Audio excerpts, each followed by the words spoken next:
And I don't know, I can't say good afternoon and I can't say good morning because it's 12 noon. It's that nether world in between. Good afternoon, I guess, because it's now 12:01 Eastern Time. Thank you so much for tuning in to the Q&A edition of DeProgram with Rall and Jamarl Thomas. We do the regular show Monday through Friday for all of the news analysis you need and commentary thereabout. And then also on Mondays and Wednesdays at 12 noon, we do this supplementary program during which we ask you to please submit your questions, comments, etc. And we are here to serve and to answer you as best we can. We will be here for probably the full hour. That's usually the way these things go. No promises, but I think that's how it's going to be. If you have a question and you're watching live on YouTube or Rumble, go ahead and put the questions in. Robbie West, our producer, will put them up. If you have a question for Robbie or myself or for Jamarl, please, or all of us, go ahead and put it up. Comments are welcome too. Basically, this is a free fire zone. And so it's imagine like you're an IDF soldier in Gaza. There's no rules. You can do anything you want. You won't be held accountable for anything. It's that fun. Yeah. Except, and you're not even hurting anyone, probably, except maybe my feelings. And really, does anyone even know if those exist? So, all right. So thanks for tuning in. Trying to think what else I got to tell you. Probably not much. Am I missing anything, JT? No. Let's light this candle. All right. Let's rock. Okay. So, first question from Manchild. Thanks very much for the $2. Utah approved a Manhattan-sized data center.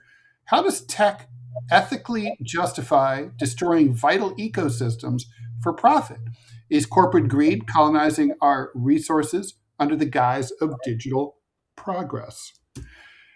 JT, I'll let you take your stab at that one first because it's a good one. I don't even understand the question, to be honest. Really? But honestly, do you really think that they look at it and say to themselves, "Oh my God, we're destroying the ecosystem by building these things. Oh my God, how do we justify that?" They justify it with huge amounts of cash. That's how they justify it. I'm getting a massive amount of cash for doing this particular task.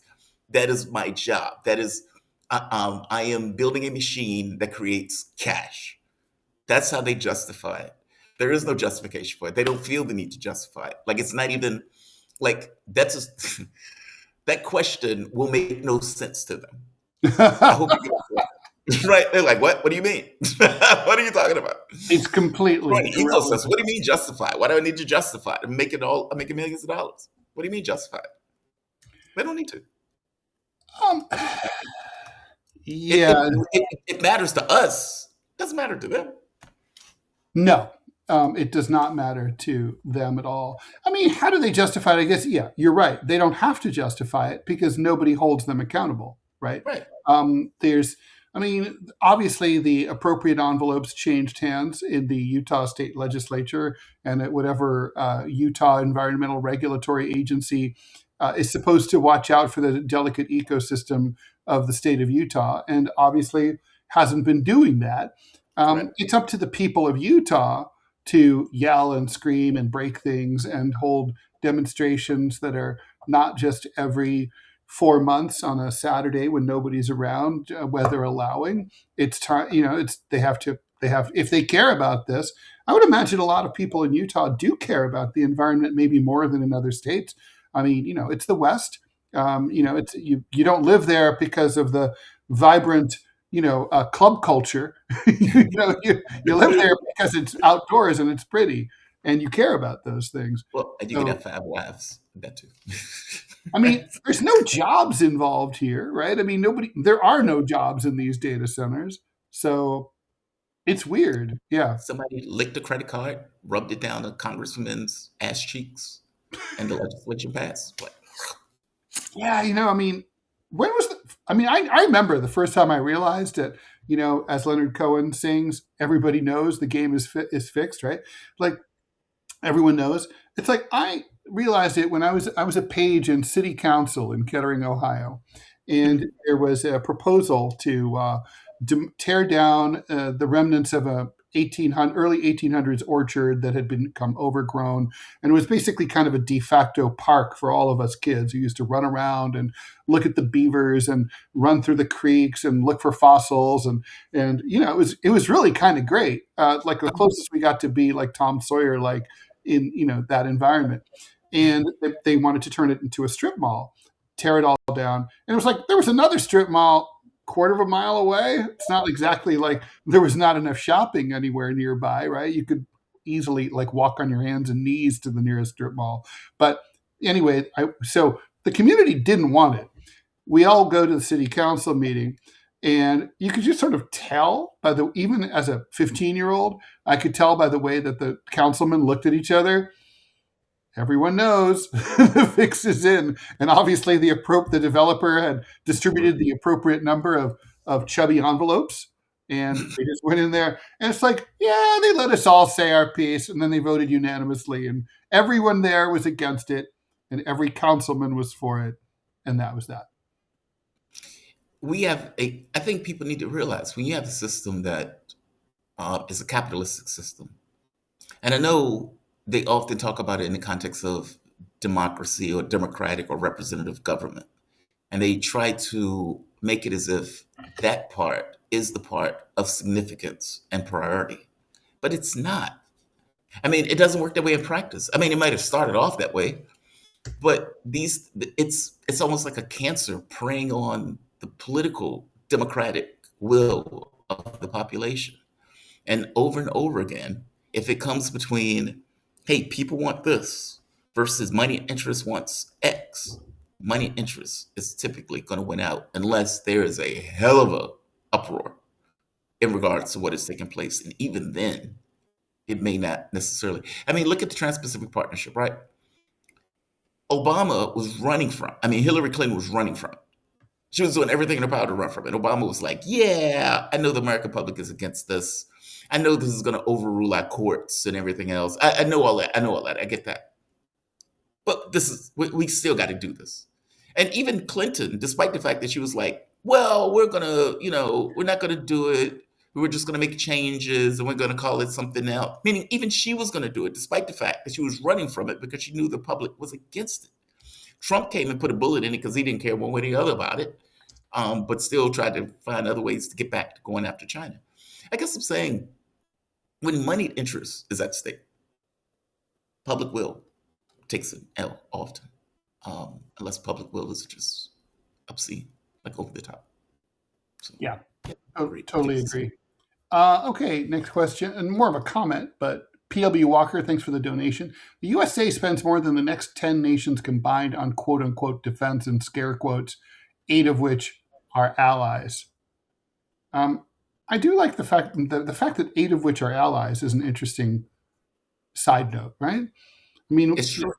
if Yeah. we have, if we have these allies, then logically, in a pinch, we would be able to count on them, and we maybe wouldn't have to spend that much, Yeah, but who are these allies? I mean, if you think about it, China spends number 2. I think they're like maybe 300 billion. Then you get Russia. I think at like 80 billion, maybe 90 billion, give or take.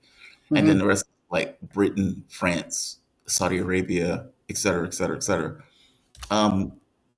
Those are minor powers at best.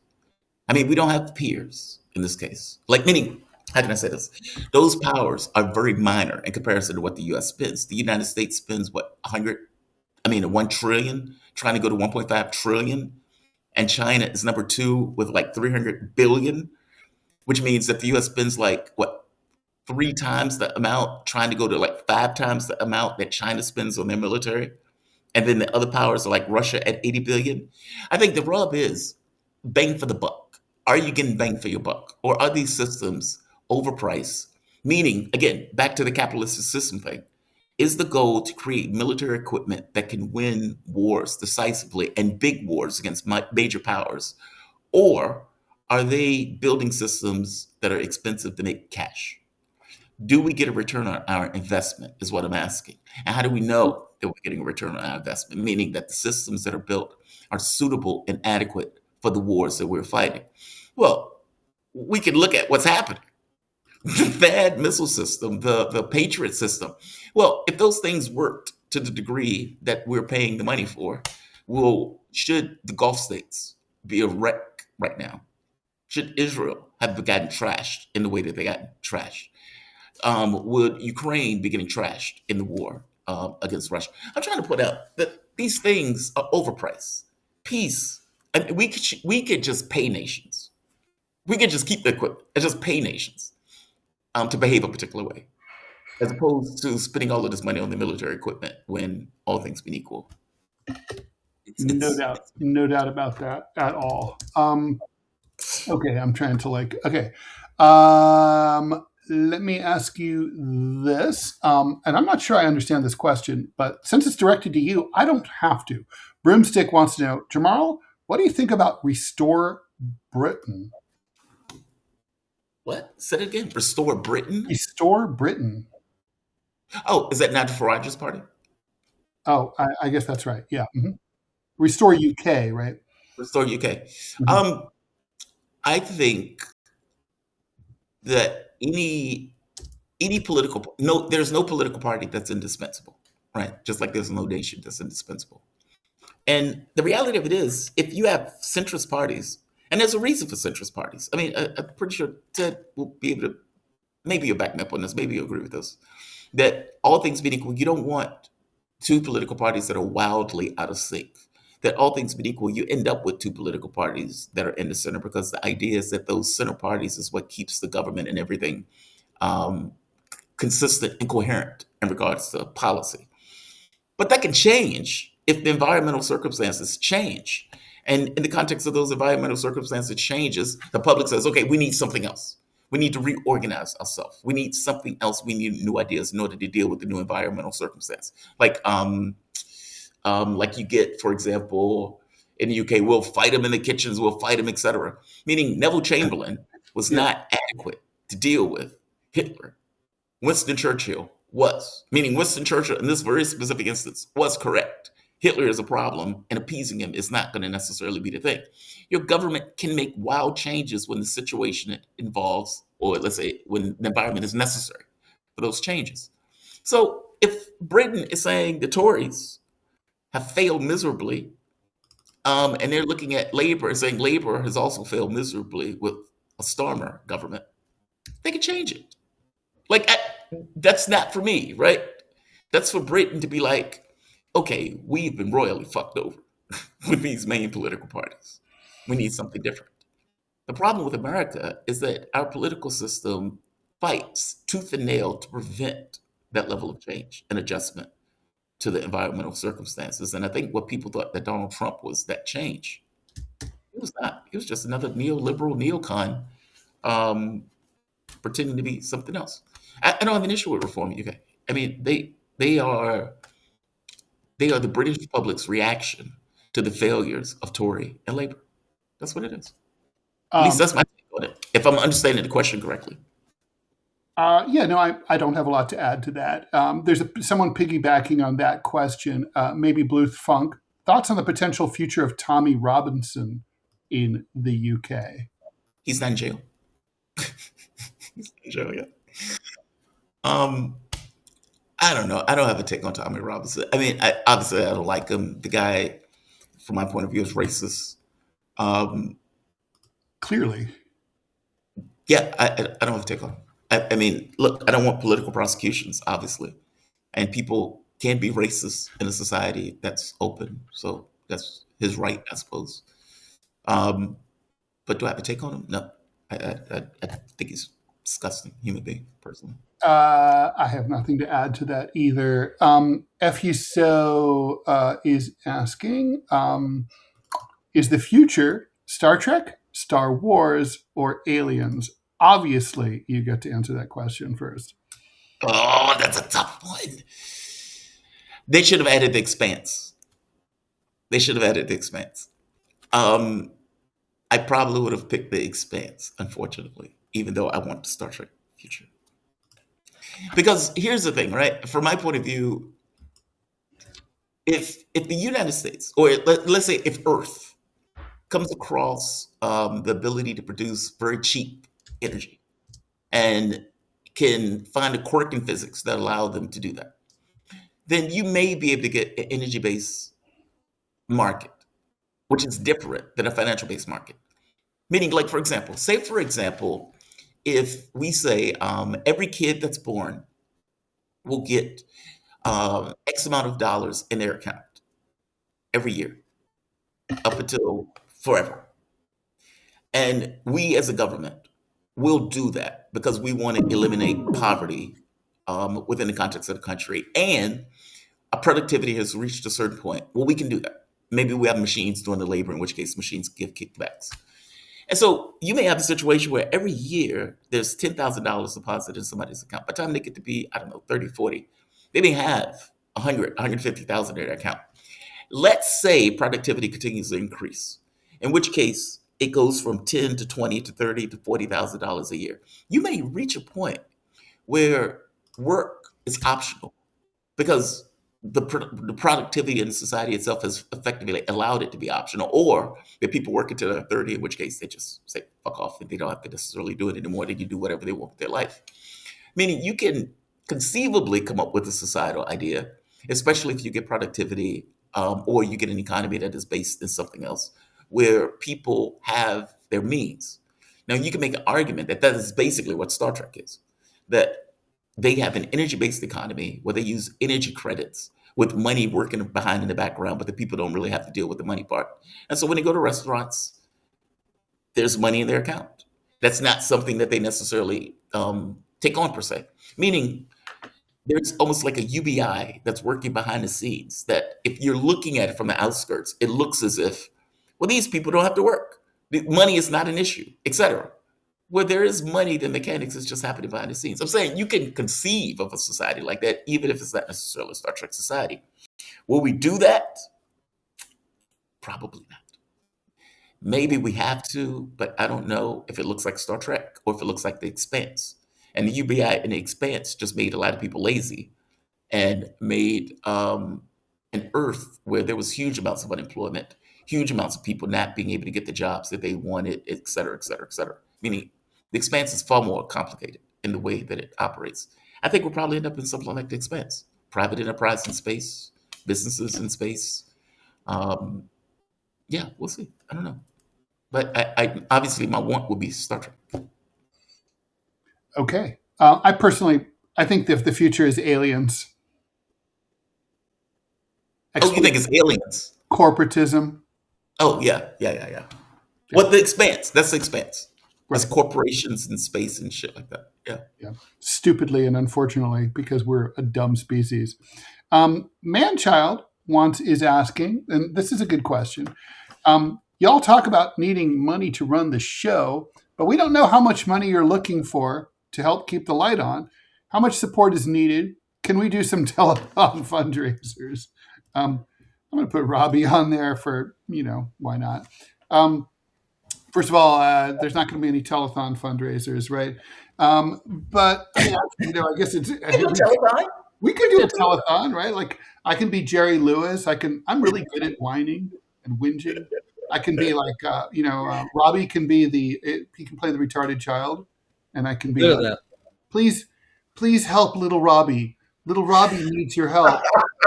If little Robbie could die if you don't give us the $5,000 we need today. In fact, he will die on the air here. But what's worse is that little Robbie believes in invisible sky people who he prays to. Please help little Robbie. There's something wrong with little Robbie's brain. Look, the sky people thing.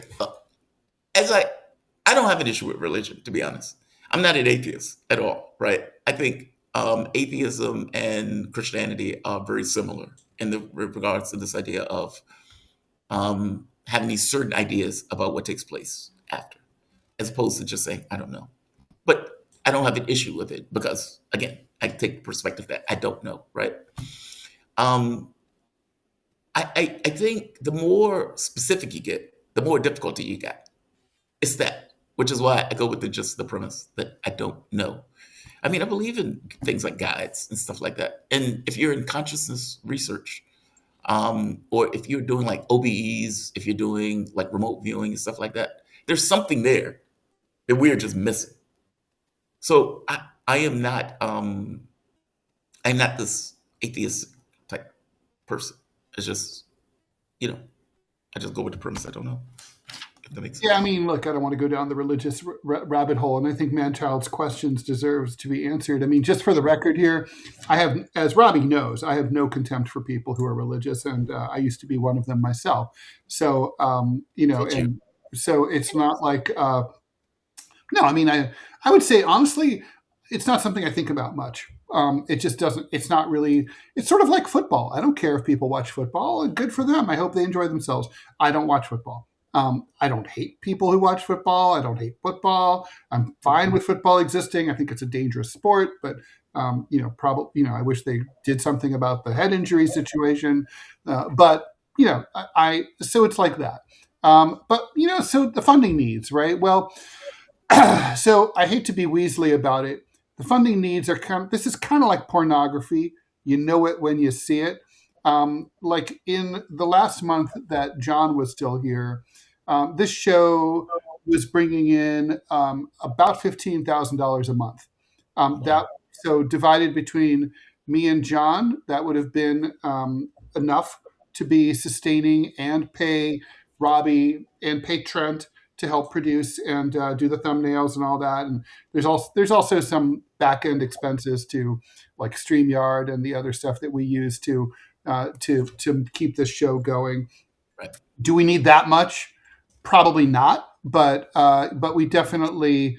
But I would say it's hard to justify doing this over a long period of time unless you see an upward trajectory that to me feels like $4,000 each a month, maybe. I would say like $10,000 a month is kind of like where the show I think needs to be fully viable. Does it have to be next month? No, but does it have to? But does it have to be there within a year or two? Yeah, it does. Otherwise it's just not going to be viable. That's my opinion. I mean, the three of us have never really talked about what the benchmark is, but frankly, I think Manchild's right that like having a benchmark, like what is success, what is reasonable to me. The metric to me has always been like I judged my cartooning career. Can I pay my bills doing what I want to do? That's all. And I live modestly. I drive a 13-year-old car. I don't. I'm cheap as shit. I'm the kind of guy like if I'm flying, always coach, always economy plus out of LaGuardia. I park across the street in Jackson Heights and walk a mile and a half with my bag in the snow so as not to pay the $45 a night in overnight parking at LaGuardia. So, and I'm pretty sure JT's not exactly living the Hunter Biden lifestyle either. I know Robbie's not. So, I was traveling. I would say like, yeah. This is basically, this shit takes about a third to half of a work day, between the research and all that stuff, the show prep and everything. So to me, it's hard to see doing it for under $4,000 per person per month. I mean, I don't know. That's like where I'm at. What do you guys think? I work all day, like no bullshit. Like from standpoint, like I think people when they hear, "Oh, you guys do a channel," they think, "Oh, that's easy," and that's not the case. Most of the day is spent. Like for example, getting up at 5. Doing the show until 9, then doing this show from 9 to 10, and then doing another show from 10 to etc. And then coming back and doing another show from 12 to etc. And then oftentimes you have guests after the fact. And so it's like you're doing research, you're booking guests, you're doing all that stuff. Like it's a lot of work. That's the point that I'm trying to get across.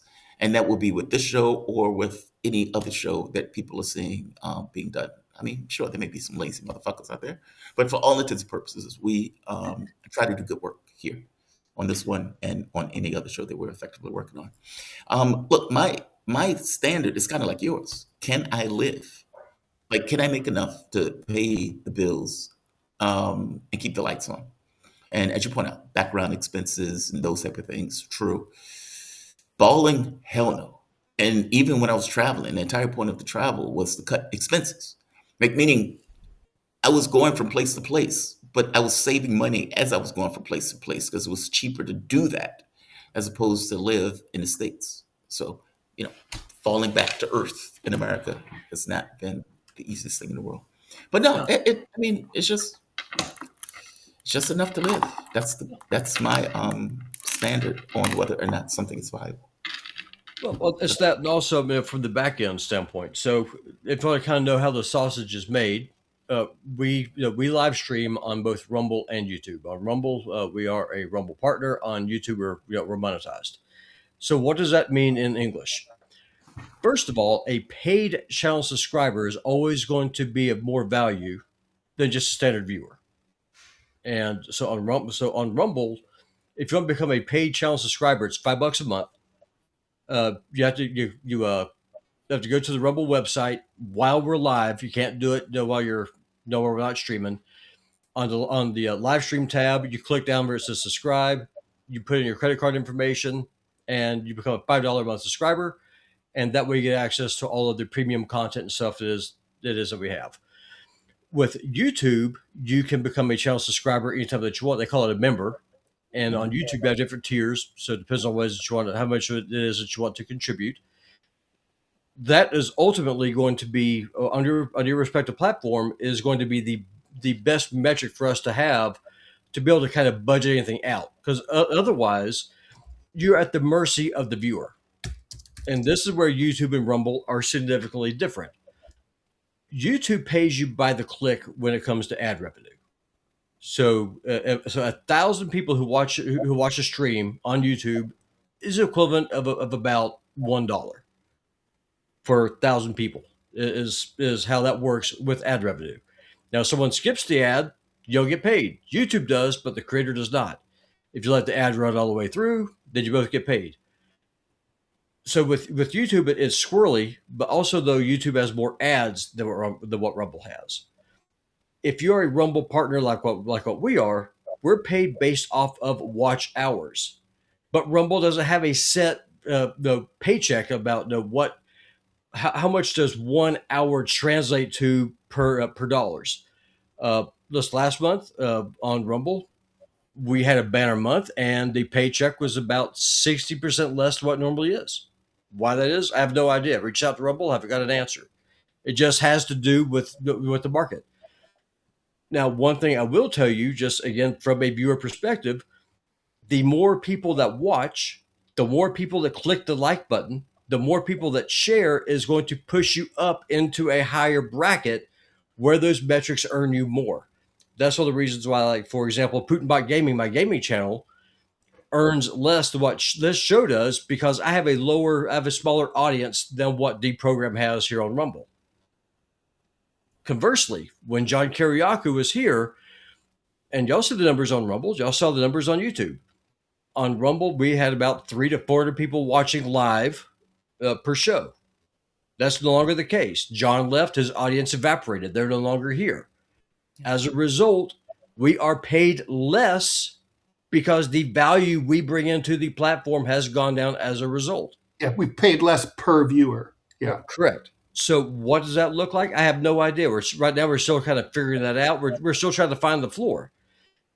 But seriously, though, I mean, if you want to help the show, the three biggest ways. Well, direct donations are far and away the most are the biggest thing. So, 100%. Chats and Rumble rants, that money is massive. I mean, basically, like if you donate $10, I mean that $10 is worth 10,000 viewers. That we're not going to get in one episode. I mean, it's sort of analogous to like music, right? Like if I buy a CD directly from a band's website, that band is going to get like $15, right, in their pocket, cash money, right? I only have to pay like $17. They just have to ship it to me via media mail. But let's say I listen to them on Spotify or Pandora. They get a fraction of a penny, literally. It might be like 1/182nd of 1 cent. So they have to have millions. So the equivalent of buying a CD from a website that belongs directly to a band is hundreds of thousands of listens. And so the power of a super chat or a Rumble rant is the same as that. For sure, 100%. And also from a pure monetary standpoint, if you become a channel subscriber on YouTube, YouTube takes 40% of that donation. So I say if you go in and if you sign up for $20 a month to be a channel subscriber, YouTube off the top takes 40% of that. On Rumble, if someone becomes a Rumble subscriber for $5 a month, you get the premium content, and it's $5. Like I said, it's $5 a month, but Rumble does not take any of it. So that's going to be the breakdown. I mean, is that still true if you pay the $10 a month on Rumble? Well, the $10 a month, what that's for is that's to become a Rumble premium subscriber, so we can see the premium content for all the shows. We get profit sharing for that. What that is, I have no idea. But that's not a direct. But that's not a direct donation. You get a bigger share if you pay $5 than if correct. You pay. I mean that will pay more than anything else that you can do. But seriously though, I mean the biggest thing that you can do, even with YouTube, if you have the ease of the donation, obviously it sucks that Google is getting that 40%. But the ease of the donation, if you're looking for like I don't have time to be thinking about all this, I just want to hit click. It makes it easy. That's the way. Yeah, for sure. I mean, ultimately, though, at the end of the day, direct donations, channel subscriptions are they're going to be king, and that's one of the reasons why whenever we do these shows, the super chats are going to be a priority because those are people who are putting their money into keeping this show up and running. And the vast majority of the money that was coming in under the Kiriakou period was coming in that way from Rumble chats, and people have some questions about the CIA and stuff. Yeah. Mm-hmm. I'm happy to answer questions about the CIA. I'll just make them up. Yeah, for sure. When I was an agent in the CIA and the FSB. Yeah. But yeah, I mean, seriously, I mean, if you're not in a position to donate financially, click the like button. It doesn't cost you anything. Yeah, that's good. Leave a comment. Share. Sharing is huge, actually. Those are all things that you're able to do that doesn't cost you a dime. That helps out immensely. Also, if you're like close to a high-profile podcaster, like a Tucker Carlson or someone like that, and you want to have JT on, suggest to them that JT or myself or both of us come on as guests. That also, the cross-pollination helps enormously. It helps. Yes. Yeah, for sure. Okay, so let's go back to the other questions here. In response to Trump's presidency, this is from Sam Palmisano.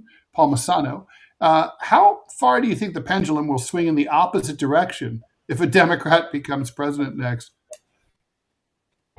I haven't seen anything to indicate that there's a Democrat that's viable in a way that is an opposition to Trump. Meaning, I haven't seen. It's not like I've seen, like, let's say, a Bernie Sanders-esque character that would be a pendulum swing to Trump, that was competent, that was willing to have those fights in the way that Trump is doing. I just don't see the balance here. I mean, correct me if I'm wrong. Maybe I'm missing something. No. I mean, look, historically, there's never been one, right? I mean, people who are familiar with American politics know about the Ratchet Effect, right?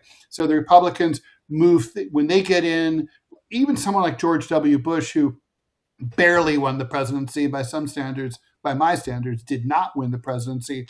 He claimed a mandate, went hog wild, moved the country far to the right. Obama comes in and ticks back a little bit, but it mostly in style. Trump goes hog wild. Biden ticks back a little bit. Trump goes hog wild again. That's why the 50-yard line of American politics keeps scooting further and further to the right, year after year, decade after decade. So the odds that the next Democratic president, whether it be a Buttigieg or a Newsom or whoever, would go crazy like Trump, I mean, it's hard to imagine, right? Like if I were, if President Rall were to come in, I mean, first of all, I would need a compliant Congress that I was willing to terrorize the way that Trump has terrorized the GOP. It would have to be a hostile takeover of the Democratic Party. I would have to be a maniac who stayed up until all hours of the night, did rallies, did all sorts of shit like Trump. Just imagine a Democratic Trump who's ranting and raving about how we need socialism, we need socialized healthcare, we have to have free college, we have to have a $50 minimum wage, and just doesn't take no for an answer. Has the Democratic Party had a figure like that anywhere in their ranks since Huey Long? I don't know. Maybe FDR might have been the last one who was willing to try to pack the Supreme Court. You tell me. Yeah, they don't believe in those things. I mean, that's what it boils down to. Maybe. Well, back then, yeah, FDR did. I mean, but even FDR looked like, I mean, his thing was, I'm saving capitalism. He was like, I mean, keep in mind, FDR was around when the Soviet Revolution took place. And he saw the revolutions that was attempted in Germany or Italy, et cetera, et cetera. Like his thing was, I don't want this to happen in America. There was a communist party. There was a socialist party. There were these parties that were in the States that were agitating and that were pushing for the stuff. No, his response was, I need to do these things because if I don't, winter may be coming to America in this case, in the way that they were looking at it. Mm-hmm. I haven't seen anything like that from the Democratic side. You mentioned the Ratchet Effect. Basically, the Republicans move it and Democrats lock it in. Republicans move, Democrats lock it in.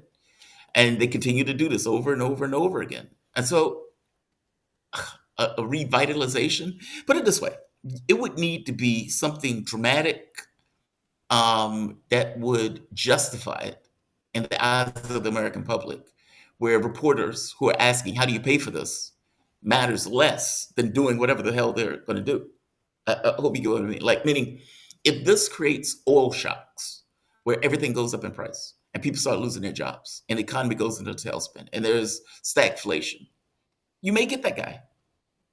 You may get that guy. Short of something like that, I don't see you getting that guy who's going to be the Trump on the other side of the ledger. No, I agree. And also, I think quite privately and maybe not so privately, the DNC, who runs the Democratic Party, they are a right-wing organization. They're corporatist. They share so much in common ideologically and politically with the Republicans. They're not going to push back hard because they like the tax cuts for the rich. That's why they like the wars. They love that shit, right? It's all the same. So, I mean, that's this is a very interesting comment, by the way. Phileas Fogg says that parties become increasingly similar because of a mathematical idea called Hodling's law. So, are you familiar? I've heard the logic of why parties end up becoming similar, and with the idea that it's when the center fails that you get the wings of the party that starts coming into play. Like, meaning it's the fact that the Democratic Party and Republican Party failed and lost credibility in the eyes of the American public, that you get people like Sanders and Trump, who under normal circumstances wouldn't be considered viable candidates, but became viable because the center failed. From my understanding, it's something to the effect of the parties are similar because you need that stability, that you don't want these kind of wild swings in the political space. And the similarities, if something works, the other one kind of mimics the fact that something works. But I can only paraphrase it. I don't know it specifically in the way that Well, I'm pretty sure there's a better definition for what I'm trying to explain. Well, I'm cheating. I'm looking. I looked it up on Wikipedia, right? So, Hodling's law, which is also known as the principle of minimum differentiation, is an economic observation that competing companies tend to make their products, locations, or political stances as similar as possible to maximize market share. Example that they give: imagine a beach with customers spread evenly, 2 ice cream vendors. Rather than separating to minimize customer walking distance, we'll both move to the center to try to capture the largest possible customer base. So I would say that there's a tendency there. So Hodling's law applies to the American two-party system nicely under circumstances where there is a large center among the electorate, right? That's not the case now, though. I mean, now we have instead we have an inverted bell curve. The center is being hollowed out. Our politics are far more polarized. There's far more people, I would say, not like the far left, sadly for my people, but in the progressive left, the Bernie Sanders people basically used to be 1960s liberal Democrats like Hubert Humphrey. There's a lot more people there. And on the MAGA right, like the true America First right, than there are in the squishy middle. And I think that's part of what we're seeing is we've inherited a system where especially the Democratic Party hasn't really gotten the memo. But also, I don't think the Democratic Party is really as interested in votes as they are in corporate donations. They're okay losing because they can campaign and fundraise on being out of power. And Republicans are more after the votes because demographically they have to be. There are fewer registered Republicans than registered Democrats. I mean, and I think they're also going through a radical realignment on par with like the 1928, 1932 realignment. So where, for people who aren't familiar, basically the Republicans were the liberal party before that. And then FDR and Al Smith kind of changed all that and made the Democratic Party the more liberal party. Also, Democrats have a contradiction built into them that Republicans just don't have to deal with. I mean, how are you the release valve to capitalism while simultaneously taking billions from the same capitalists? Like, meaning, how do I take policy that cuts in a particular direction in the benefit of the poor in the way that I describe myself? Meaning, because they're still living off the reputation of FDR. And so it's like, how do you do that while simultaneously taking huge amounts of money from those same people? You're crippled by it. There's a contradiction in the way that you are claiming to operate versus the way you actually operate. And I don't know how you mind that gap in a way that makes you an effective party. So interesting that right now, even as we were talking this morning on the regular show as our lead story, Donald Trump today really totally went, he violated that rule, right? Republicans now are wallowing in that same incongruity that's been afflicting Democrats for years. And now, because the whole shtick of Trumpism is, I care about you, they care about they, them, they care about weirdos, they care about foreign wars. I care about your ability, the cost of the price of eggs. Remember that? I care about the price of eggs. Now he's like, I don't care about the price of eggs or the price of gas or the price of anything else or your salary or your lack thereof. He said it out loud. All I care about is doing this war for Israel so that Iran can't get a nuclear weapon, which they don't want and can't get anyway. Right. Well, they need to get it now. I mean, to be honest, it was a serious dereliction of responsibility for Iran not to have a nuke.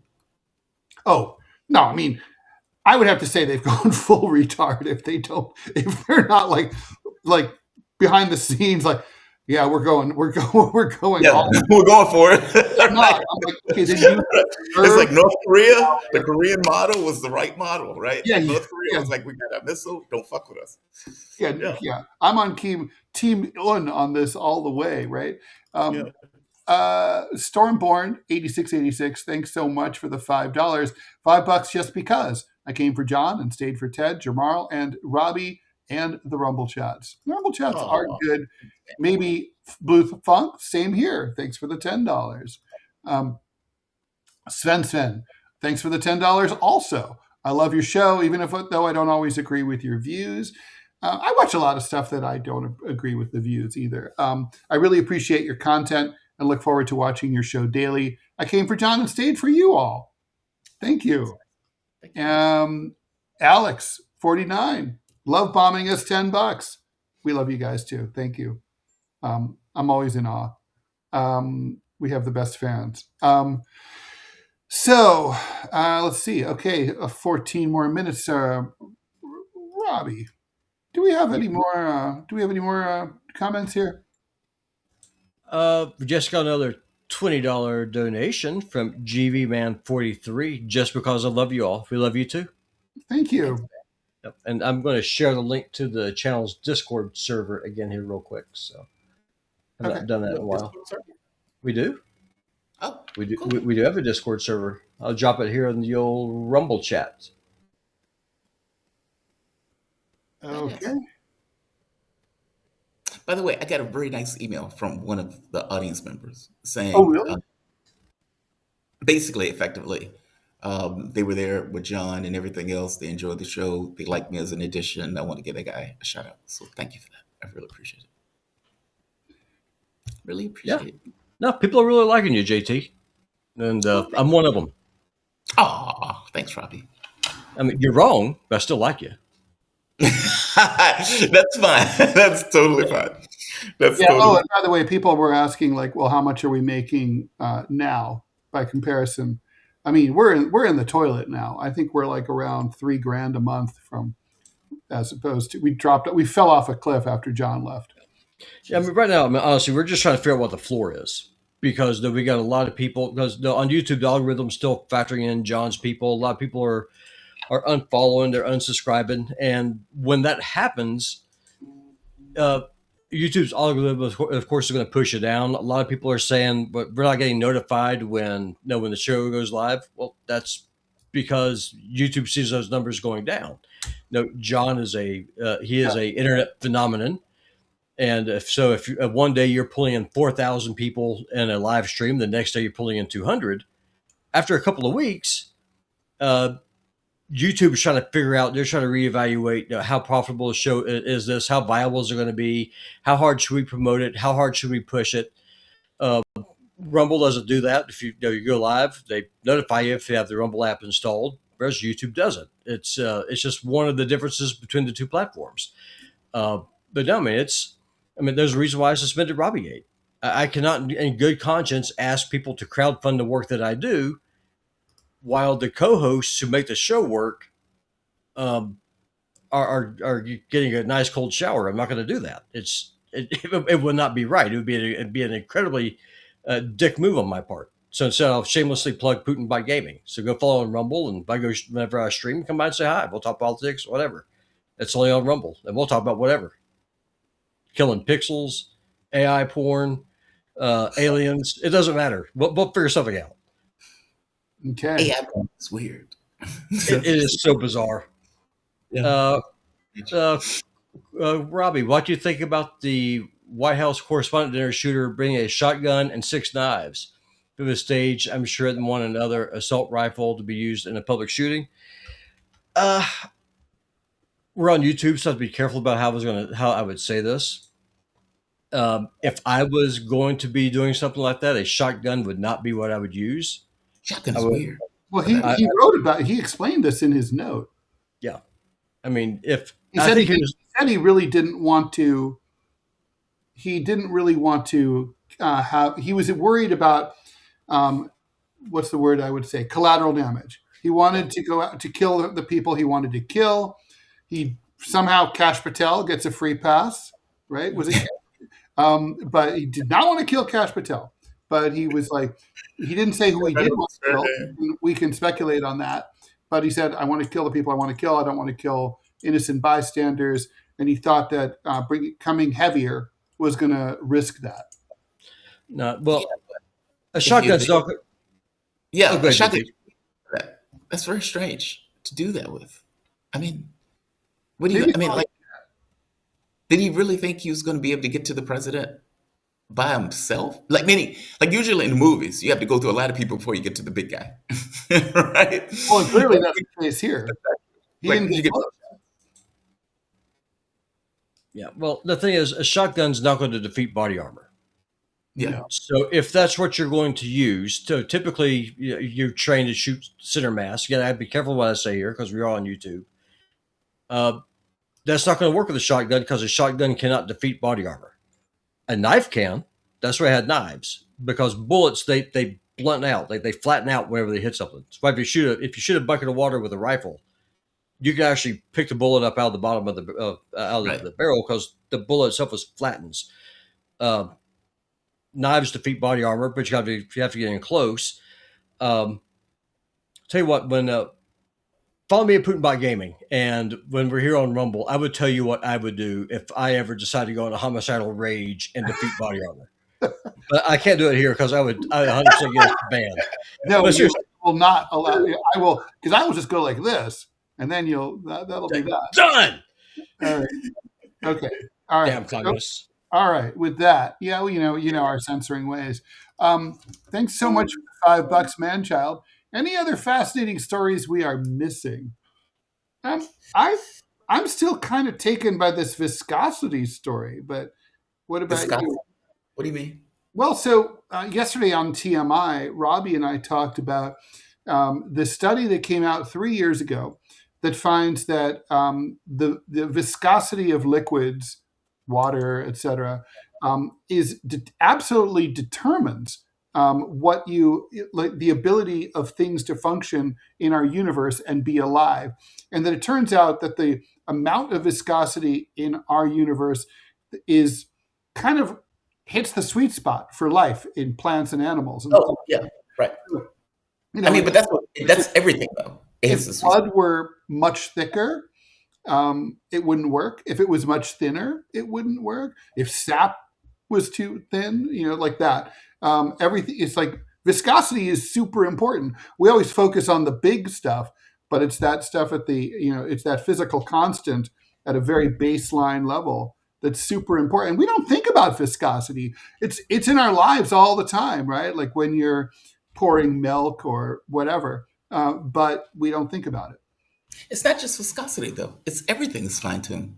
I mean, if you think of like the electrostatic charge, just like stuff like that, photoelectric effect, like the strong nuclear force, like all of these little things are like very fine-tuned for life. I mean, and you can make the argument that it's fine-tuned that way because life wouldn't exist without it being fine-tuned that way. Like we just found the universe where like life evolves and we can evolve in the context of being in this particular reality. I know some people can invoke God, and I don't mean that as a negative. I just mean like when you're looking at a universe that seems to be fine-tuned for life in this way, the first thing people think of is like, hey, how did it get that way? Right. I thought about something pursuant to the question earlier about like how much the show makes, how much the show needs.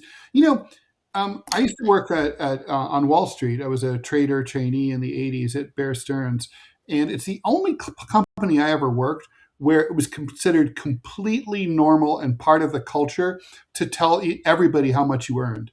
How much do you make? Oh, I made $10,000 a year. It's like, how much do you make? 14,000. Oh, how much do you make? 32. And like, we were all able to, it was like, because you're dealing in money, right? All day long. It was part of the culture. And the boss hated it. He's like, it's unprofessional to talk about how much you make. We'd be like, fuck you, Sal. You just don't want us to know because you want to play us off against each other, right? Yeah. So it kind of gives me, I was kind of reminded of that, just sort of thinking about, that question. Like, if people knew how much fucking Pandora underpaid musicians, they might not use it, right? I mean, because it's actually heinous, or Spotify. If people knew how little YouTube paid creators, they might just hate it, right? But like basically, we all kind of like pretend like, oh, we're doing okay, when really we're barely hanging on by the hairs on our chin, right? We're barely hanging on, scraping by, begging, stealing, and borrowing to pay our bills, and we don't talk about it because in America that's somehow like considered rude. I mean, it seems to me like it's a capitalist ruse to keep us poor. I mean, knowledge is power, and on all things, including money. Sorry, I just had to have that rant. No, you're right. I mean, you're totally right. It's just, I don't even know if it's impolite or if it's just, I don't know, it feels awkward to do so. I don't know. But you're right. I mean, YouTube clearly underpays creator. Google is making buck off of things and everything that people are effectively doing. I mean, if you think of all of it, like Facebook, Twitter, all of this stuff is intellectual property. None of these things have business models without public being willing to put their information and commentary and everything else on. and yet we pay them for the service to do it. It's just wild. Um, yeah, yeah. The idea you have to pay Twitter to get a blue check mark when Twitter doesn't exist without you putting your content on it. I mean, this is kind of like the Jeff Bezos thing, right? Jeff Bezos, regardless of whatever idea he has for Amazon, he'll be sitting in a factory by himself without workers and whatnot. We tend to be the workers on Twitter every bit as much as the people who are working on Twitter. And yeah, I get that they're creating an entity for people to use, but they don't have an entity without people using that entity in the first place. I don't know. It's very strange. I get your point, and you're right. We don't talk about it. We should talk about it. There's no reason not to. I mean, Yeah, feels awkward. hey, But no, you're right. Philip Blair has a good question. On stories not covered, U.S. opens military action in Ecuador against quote-unquote terrorist organizations, New York Times. What's the untold story here? Are they trying to suppress indigenous people? This reminds me of the Stephen Donziger story. I don't know if you guys are familiar. Yes, yes. See, I've had him on the show. I've interviewed him. He lives right across the street from my apartment. Is he? I've been to his place while he was under house arrest. I mean, so Stephen Donziger, for people who are unfamiliar, is an attorney. They're going to say former attorney. I say he should still be an attorney, who battled Chevron, representing indigenous people in Ecuador. And basically, oil drilling from Chevron caused massive pollution, cancer, environmental degradation, starvation on the part of all these indigenous people in Ecuador. He represented them. He went to court in Ecuador and kicked Chevron's ass and won the biggest claim, the biggest tort verdict in the history of the world. $9.5 billion. That would be worth $13 billion today. So what happens when let's face it, Chevron has more wealth than many nations. Okay, it is a transnational monolith that it's almost incomprehensible. I bet there are people who work at the highest levels of Chevron who don't really completely comprehend how massive they are, right? Anyway, they went to war against Donziger. They decided to destroy him. They basically bought a corrupt judge in the United States, flipped the script, and basically claimed falsely that he had bribed the judge in Ecuador and had corrupted the jury to get the giant jury verdict, even though he wasn't sharing in any of it, and had him sent to prison, and then that was reduced to house arrest for years, where he had to live in his apartment across the street from my place. It's like that. It's actually insane. Now, the thing is, the U.S. court had no standing whatsoever. Let's just say Donziger, for the sake of argument, had done what was alleged, that he had bribed a jury or a judge or both in Ecuador. Well, that's for the Ecuadorian authorities to adjudicate, right? That has nothing to do with us. Who gives a shit? But anyway, they went after him. They destroyed him. They had him disbarred. They did everything they possibly could to ruin his life. Now he can walk free in the neighborhood. But holy shit. I mean, so I got to say, I smell a big Chevron-y Ecuadorian rat here. How about you? Well, that case was mind-blowing. I remember reviewing that case, and I thought to myself, how the fuck does this happen?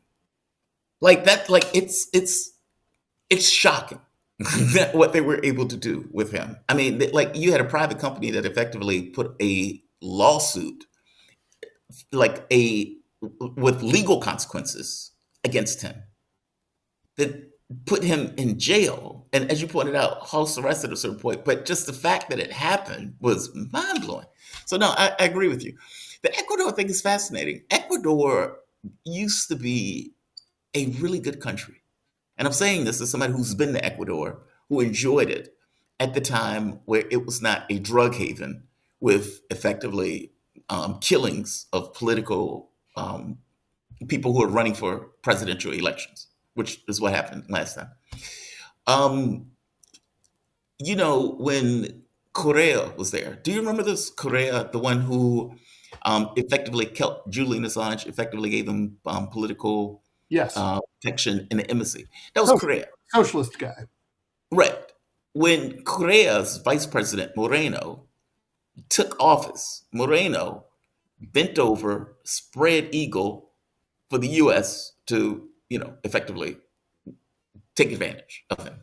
And Yeah, that's how Assange got evicted. exactly, in unsavory ways. Moreno was like, Assange is a rock in my shoe, and the U.S. was effectively applying all sorts of pressure to Moreno, and ends up going after Correa after the fact. We're trying to prosecute him. No bad deed goes unpunished, maybe, in this case. Effectively right. They were pissed off that he was protecting Julian Assange, in which case, once he got out of office, they tried to go after him once he got out of office. So Ecuador radically changed between that time period, in which case they became somewhat of a vassal.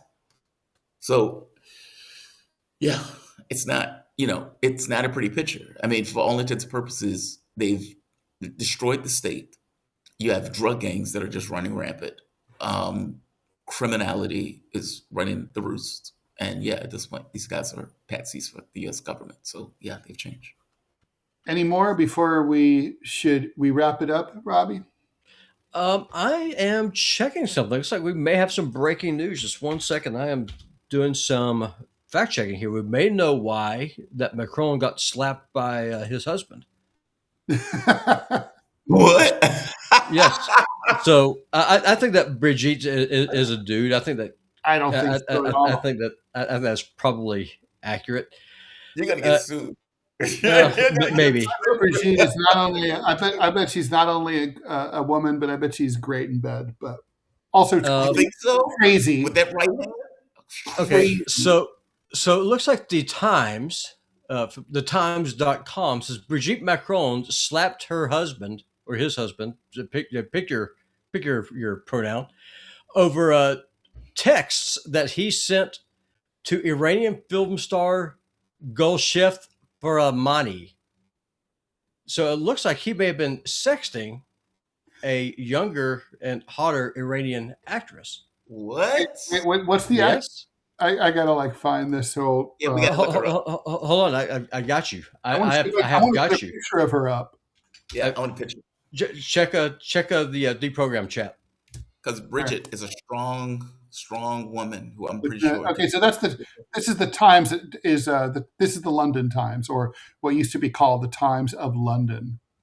Yeah, but if you click on it, you'll see a picture of this lady, and I'm looking she's definitely easier on the eyes than Macron's husband is. I'm just going to put that out there. No, she is not very attractive. She is not unattractive. That's true. No, let's see if I can put her up in the Rumble studio, because I have not done this. What you do you would click on it, and then you click on presentation mode, and then you could project it up onto the screen. Oh my God, that's a pain in the ass. Really? Wait, that what? shit is humiliating. No, I have a better way. I know what I can do. I just make it an overlay. There you go. And then I'll just erase it later. Yeah, there are options. Yeah, there are options. It's not letting me do that thing. No, click on presentation or screen share, and then presentation. Maybe I should let me do it. Hold on. Now, where's screen share? That's what I was looking for earlier. Hold on. Let's see what it is. Okay, so screen share. So screen share is there at the bottom right corner. Hold on 1 second here. I got y'all. I got you. Like that in public as president is humiliating. I got you here. All right, so y'all should, let me scroll down here. There's the ad. There it is. And it looks like that is her. Let's see, are y'all able to see? I'm sure Emmanuel Macron, as a Frenchman, and the French are well known for not being interested in sex or romance, probably was only interested in her for her acting abilities, and was trying probably to get to find out if she's willing to come to France and work with the French film industry. Yeah. So on the screen right now, y'all see Brigitte, mm-hmm. and I'll scroll back up, mm-hmm. to the Iranians. So y'all tell me, what would Well, personally, I'd go for Brigitte, but that's the way I roll. I'm just going to say Bridget is a very strong woman. Yeah, that goes a lot. That goes a long way with me, and having a long history of having been abused. See, I used to make the joke that Macron was a battered spouse. Yeah, he was, and I'd be like, battered spouse. I'm familiar. I know what that's like. All right, that's fine. Yeah, that is terrifying. But that is what we got here. So let me. All right, It's like somebody needs to save Macron. I'm taking her out. All right, cool. And get beat by his wife. Well, with that seems like an amusing and oddly appropriate way to end this show. We will be back tomorrow at Thursday, 9 a.m. So 9 a.m. DeProgram, 10 a.m. TMI, 11 a.m. DMZ America with Scott Stantis. Keep it right here, and thanks all. We've got to cover Macron on TMI tomorrow. I think he's. I want to find out. You know what I really wish? I wish we had bumper music. Like on the radio, I used to be able to program all of, anything like this, right? Like, so I might have played Devo, Whip It Good, like at the end of the segment. Oh, I don't know exactly like SAG-AFTRA or what kind of like BMI rights they're paying for to be able to do that. But we didn't have to ask permission. We just did it, anything we wanted. Yeah. I don't know. We'll figure it out. All right. Well, we will figure it out. Y'all have a good one. You too. Have a good day. See you tomorrow. Bye, guys. All right. Bye-bye.